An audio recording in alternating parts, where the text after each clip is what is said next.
Francis Bacon said some books are to be tasted, others are to be swallowed, and some few are to be chewed and digested. Now, I know a lot of us have those little hands and those little mouths that like to chew on everything. And then we've got our older readers that are ready to absorb and digest and really get into everything. For our littlest ones, these work really well for tummy time. They're our Crinkle books. This is Crinkle Pet. They can chew it, eat it, and it'll throw inside the diaper bag. Don't tickle the lion. You might make him.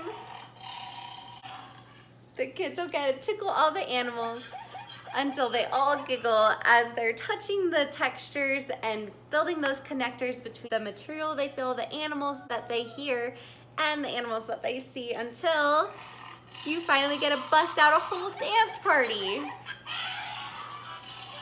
You complete me. We always want our little ones to know how much they mean to us. We are better together, just like milk and cookies. Or won't be a blueberry. I love you very much. Kids just love watching other kids do things these days, and they love to learn from each other. So we've got one kid showing the kids exactly what to do as they learn fine motor skills that they're gonna use through their whole life, like doing buttons or zippers, and even tying their shoe to get them ready for school. Do you ever have those guests that show up for dinner and sometimes they come with their own set of instructions for what the meal is gonna be? This beast has his own idea for what he wants to invite all of his friends for dinner, to have this little boy for dinner. And so he sends out all of his invitations and starts to get RSVPs with recipes and instructions of exactly what his beast friends would like to have served at their special beast feast. And every time a new RSVP shows up, this little boy, Dinner, gets very clever, and he teaches the beast how to make yummy treats like chocolate cake. And they work together to create a beast feast that follows the instructions to make those fingers that the monster wanted to eat, but now they're chocolate fingers. So now Dinner gets to eat dinner with all of the beasts.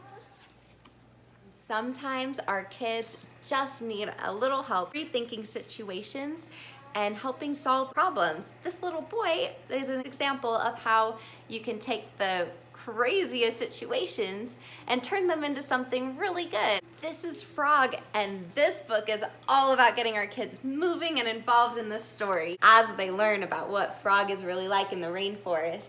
You get to move the flower over to cover Frog and keep him from getting wet. And then you get to learn, oh yeah, Frog actually likes the rain. Turn the book sideways to prepare for Frog's jump into the big puddle. They get to shake their knees and jump around and clap until their heart's content. Sometimes our kids need a little extra tool to handle emotions, and it might even need some extra help winding down before bed. This book, I Breathe, is going to teach the kids how to do yoga poses and why it will help them feel really calm. It'll make a really good story right before bed. You get to follow the animals, and so the kids get to pretend to be a dog, and they get to do the downward dog as they follow him.